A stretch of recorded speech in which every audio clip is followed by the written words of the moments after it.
Hi friends, मैं आकांक्षा Sharma GK with आकांक्षा में आपका स्वागत करती हूँ। एमपीपीएससी मेंस 2022-23 की क्लासेस हम स्टार्ट कर रहे हैं, जिसमें आज मैंने विज्ञान तकनीकी के कुछ क्वेश्चन आपको कराने वाली हूँ। ये 3 नंबर से भी पूछे जा सकते हैं, 5 नंबर से भी और 11 नंबर से भी पूछे जा सकते हैं।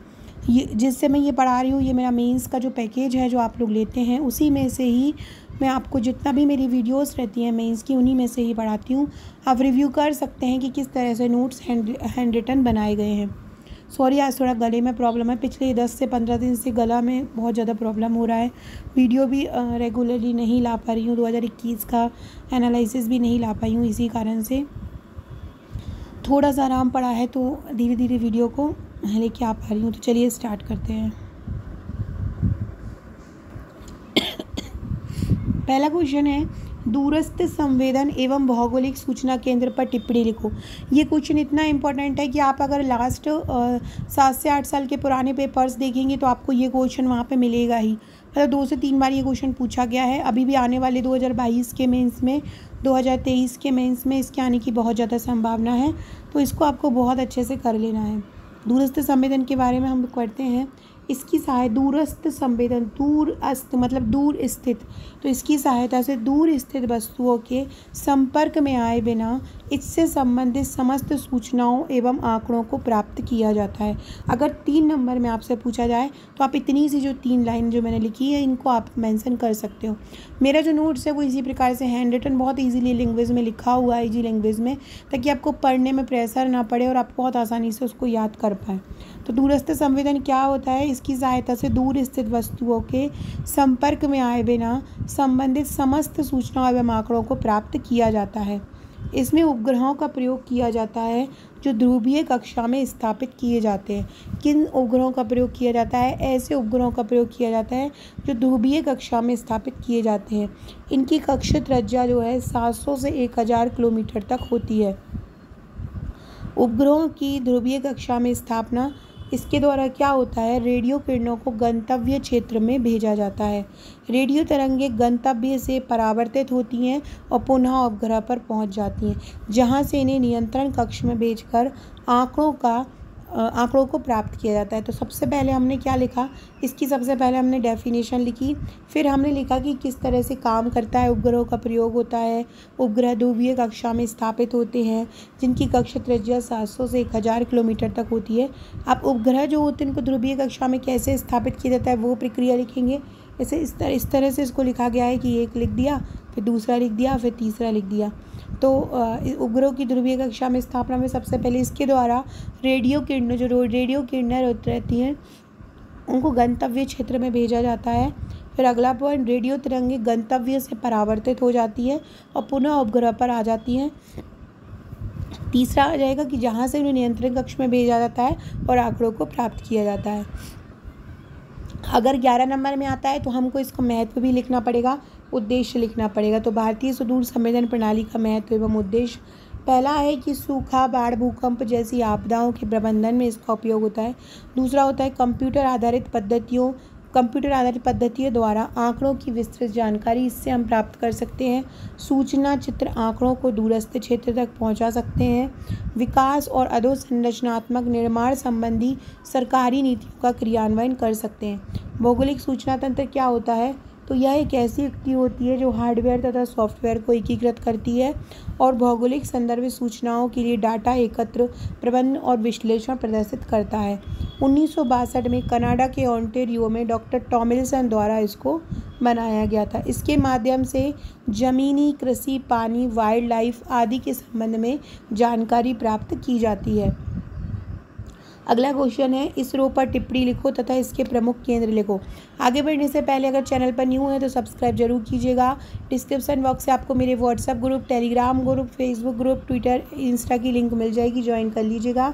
आकांक्षा 1957 मेरी इंस्टाग्राम आईडी है। जीके विद आकांक्षा के नाम से ट्विटर और फेसबुक ग्रुप आपको मिल जाएंगे। अगर आप हमारे नोट्स लेना चाहते हैं तो नोट्स के बारे में ये जानिए। नोट्स हैंड रिटन, पूरा फ्लो चार्ट, डायग्राम सहित, इस प्रकार से जहाँ पर फ्लो चार्ट बनना है, जहाँ पर डायग्राम बनना है, उनका यूज़ किया गया है। तो अगर आप हमारे ये नोट्स लेना चाहते हैं, फ्लो चार्ट वाले, पॉइंटिंग वाले, कुल मिला के ये रेडीमेड मटेरियल है आपके लिए। तो इसमें क्या होता है ना, आपको टोटल 44 बुकलेट मिलती हैं, जिसमें 5 और 11 नंबर की 32 बुकलेट दी जाती हैं और 3 नंबर की 12 बुकलेट दी जाती हैं। पेपर 1 से लेके पेपर 6 तक की सभी यूनिट इसमें कवर होती है। सभी टॉपिक सिलेबस के अकॉर्डिंग इसमें कवर किए जाते हैं। साथ में आपको 25 पेड व्हाट्सएप का ग्रुप भी दिया जाता है, जहाँ पर आपकी तैयारी कराई जाती है। सब्जेक्ट वाइज ये ग्रुप रहते हैं। ये हार्ड कॉपी और सॉफ्ट कॉपी दोनों में उपलब्ध है। सॉफ्ट कॉपी आपको मोबाइल पर मिल जाएगी, हार्ड कॉपी आप भारत में कहीं भी रहते हो आपके पास डिलीवर ये हो जाएगी। इसके अलावा अगर आप साथ में बीपीएससी मेंस के पिछले 7 से 8 साल के पेपर लेना चाहते हैं तो वो भी आप परचेस कर सकते हैं। अब हम अगला क्वेश्चन देखते हैं। ये पूरा साइंस टेक का जो प्रथम जो भाग है, जिसमें इसरो और उसके पूरे भाग अंतरिक्ष संस्थानों के बारे में कवर किया गया है, वहाँ से मैंने ये पेजेस लिए हैं। इसरो का सबसे पहले हम फुल फॉर्म लिख देंगे, इंडियन स्पेस रिसर्च ऑर्गेनाइजेशन या भारतीय अंतरिक्ष अनुसंधान संगठन। भारत का राष्ट्रीय अंतरिक्ष संस्थान है ये। इसकी स्थापना कब हुई थी? 1969 में। मुख्यालय कहाँ है? बेंगलोर में है। मुख्य कार्य क्या है इसका? भारत के लिए अंतरिक्ष संबंधी तकनीकें ये उपलब्ध करवाता है। अंतरिक्ष कार्यक्रम के उद्देश्य क्या है? ये उपग्रहों का, प्रमोचक यानों का और साउंडिंग रॉकेट का भू प्रणाली का विकास करता है। वर्तमान में इसरो विश्व की 6 बड़ी अंतरिक्ष एजेंसियों में से एक है। विश्व की 6 सबसे बड़ी अंतरिक्ष एजेंसियों में इसरो का नाम है। इसरो के पास संचार उपग्रह तथा सुदूर संबंधी उपग्रहों का एक बृहत्तर समूह, बृहत्तर मतलब एक बड़ा समूह है। यह राष्ट्र के लिए उपयोगी विशिष्ट उपग्रह उत्पाद एवं उपकरणों का विकास करता है। इसमें शामिल क्या है? एक तो प्रसारण शामिल है, दूसरा संचार शामिल है, मौसम पूर्व अनुमान शामिल है, मानचित्र कला नौवहन शामिल है, टेलीमेडिसिन शामिल है। इसरो के अब प्रमुख केंद्र पढ़ते हैं। ये देखो, ये जो प्रमुख केंद्र हैं ये आपसे 3 नंबर में भी पूछे जा सकते हैं और 5 नंबर में भी पूछे जा सकते हैं। इसके अलावा 11 नंबर में ये पूरा ही पूछा जाएगा। इसरो के प्रमुख केंद्रों के बारे में टिप्पणी लिखो। पहला है विक्रम साराभाई अंतरिक्ष केंद्र, VSSC जिसको बोलते हैं, इसरो का प्रमुख केंद्र है। और जो विक्रम साराभाई अंतरिक्ष केंद्र है, यहाँ पर प्रमोचन यान तैयार किए जाते हैं। उपग्रह और साउंडिंग रॉकेटों के प्रमोचन यानों का विन्यास और विकास की गतिविधियाँ भी निष्पादित की जाती हैं। दूसरा इसरो उपग्रह केंद्र ISEC, जिसका मुख्यालय बेंगलोर में है, वैज्ञानिक तकनीकी और अनुप्रयोग अभियानों के लिए उपग्रह प्रौद्योगिकी का ये विकास करता है। यह उपग्रह प्रणालियों के कार्यान्वयन में कार्यरत है। इसका वर्तमान नाम है UR राव उपग्रह केंद्र। दूसरा है सतीश धवन अंतरिक्ष केंद्र, ये भी इसरो का प्रमुख केंद्र है। हरिकोटा में ये स्थित है। 2002 में सार्क को बदलकर इसका नाम सतीश धवन अंतरिक्ष केंद्र कर दिया। निम्न भूकक्षा ध्रुवीय कक्षा का प्रमोचन अवसंरचना इसमें शामिल है।